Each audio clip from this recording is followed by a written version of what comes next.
Magandang araw po sa inyong lahat mga karabin natin at welcome back dito po sa ating munting channel Pinas News Review kung saan re-reviewin po natin ang mga mahalagang balita dito sa Pilipinas. Mga simpleng komento sa mga issue dito sa Pinas at eto nga mga karabin natin, Tulfo.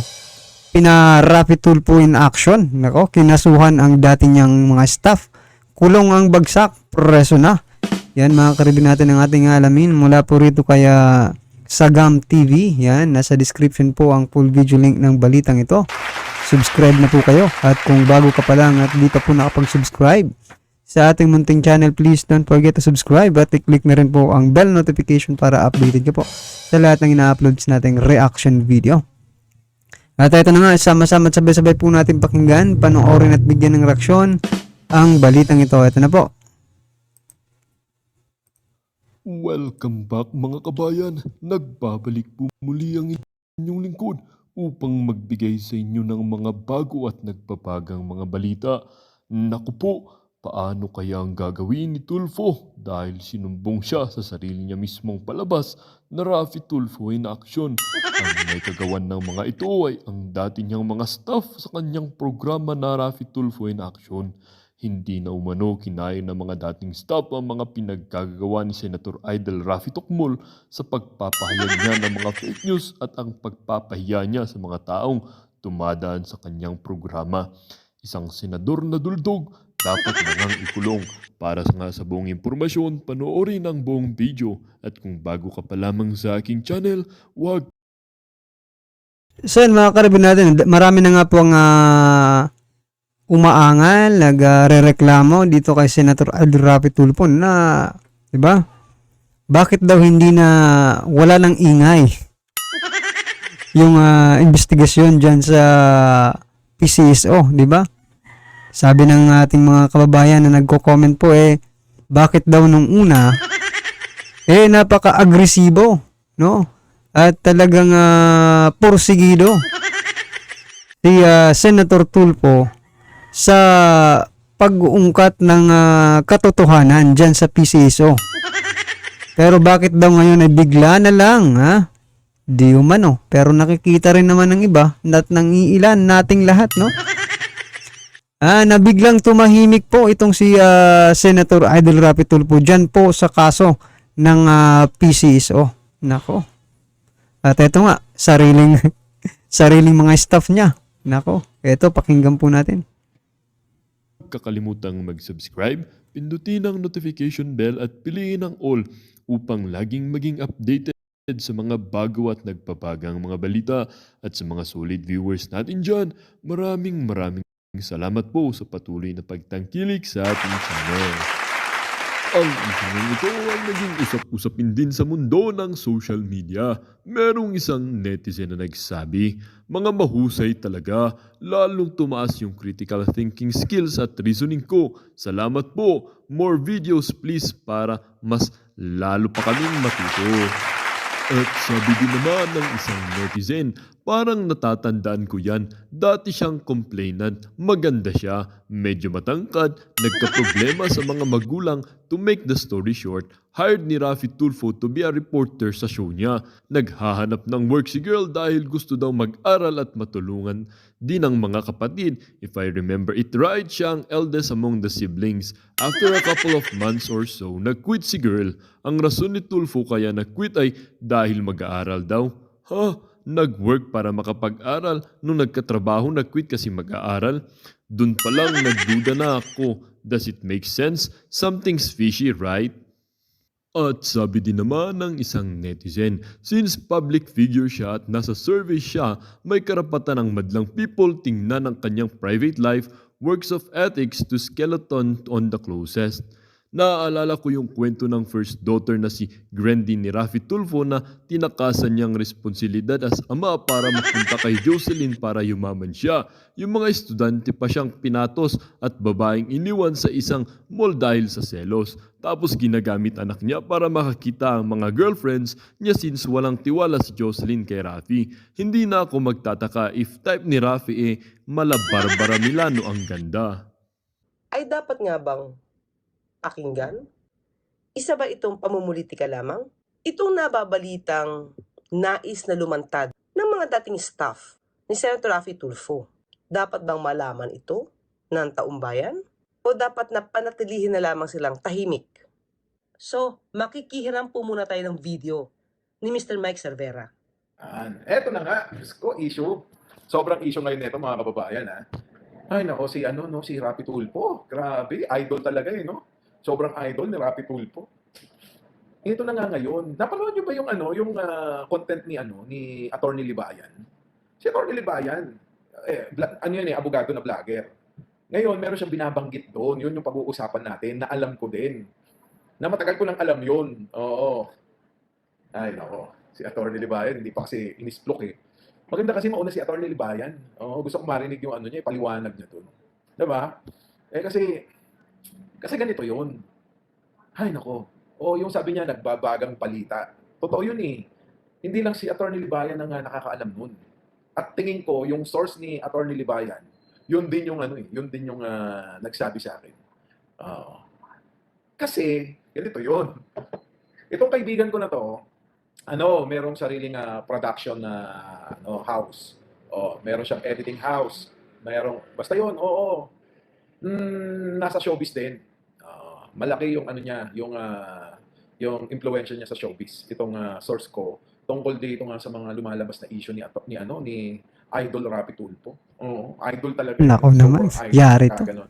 Pero mo yun, nagsasabay-sabay yung mga babae sa buhay niya. Nasaan ang boundary o hangganan sa pagitan ng personal at pampublikong buhay ng isang politiko? Ang lahat, kabilang ang mga public servants, ay may karapatan sa privacy. Ngunit kapag ang isang tao ay pumasok sa pampublikong buhay, dapat niya maunawaan. Ang ilang mga issue na maaaring ituring na pribado para sa isang pribadong individual, ay maaaring maging mga bagay na may makatwirang pampublikong interes kapag ang individual na iyon ay tumakbo para sa posisyon. Ang ibig sabihin ng pagiging public servant ay inuuna ang interes ng publiko kaysa sa sarili niya. Ayun na nga. Kasi yung sinasabi niya.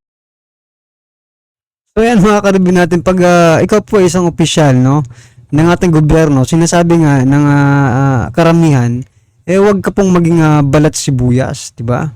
Kailangan lahat ng tungkol sa iyo ay malaman ng taong bayan. Siyempre, taong bayan po sa iyo ang nagpapasweldo, di ba?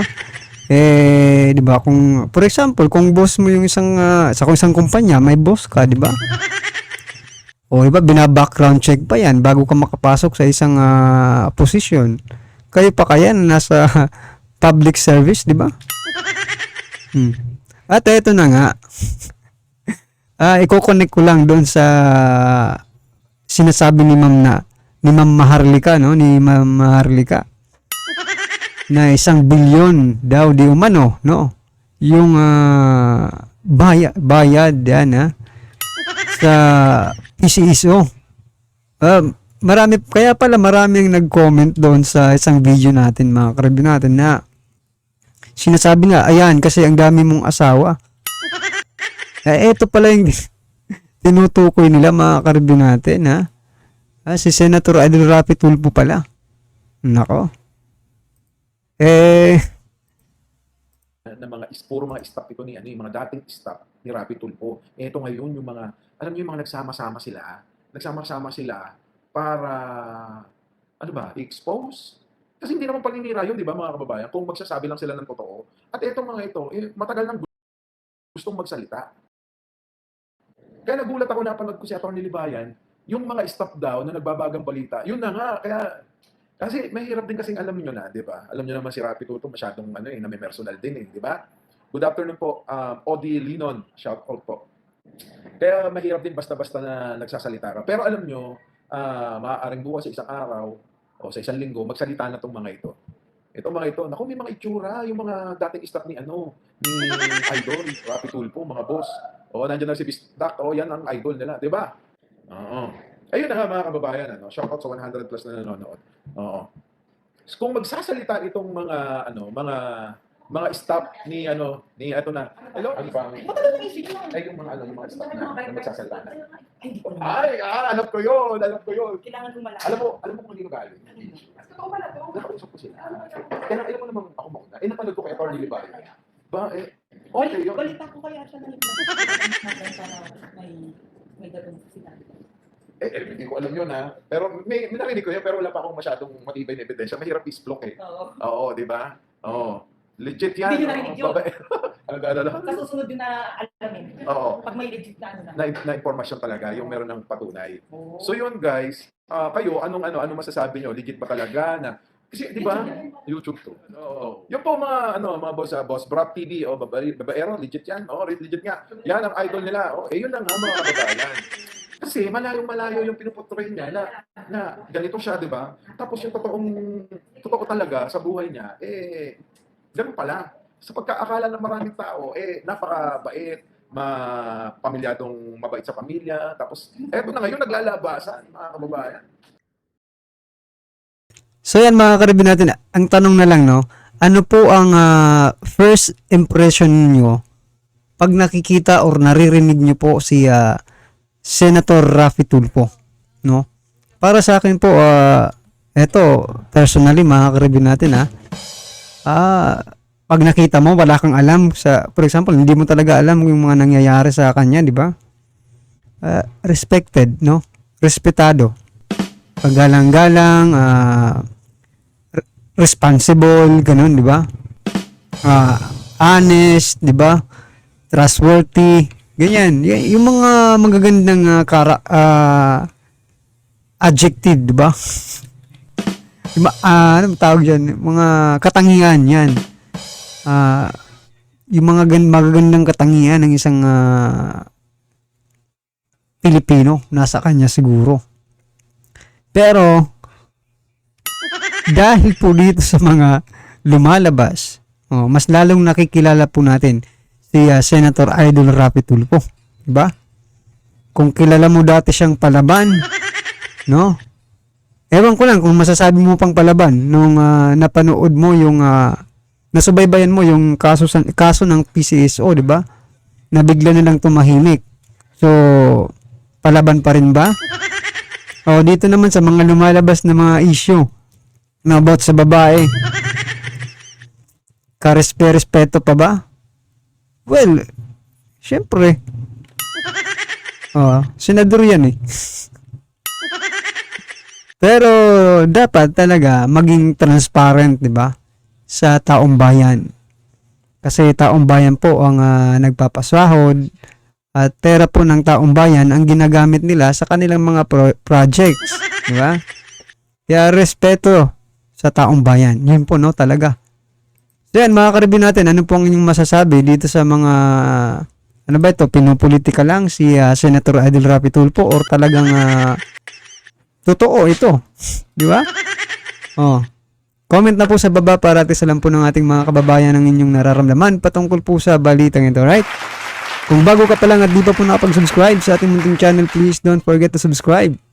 At i-click na rin po ang bell notification para updated ka po sa lahat ng ina-uploads nating reaction video. Yan mga karibin natin, maraming salamat po.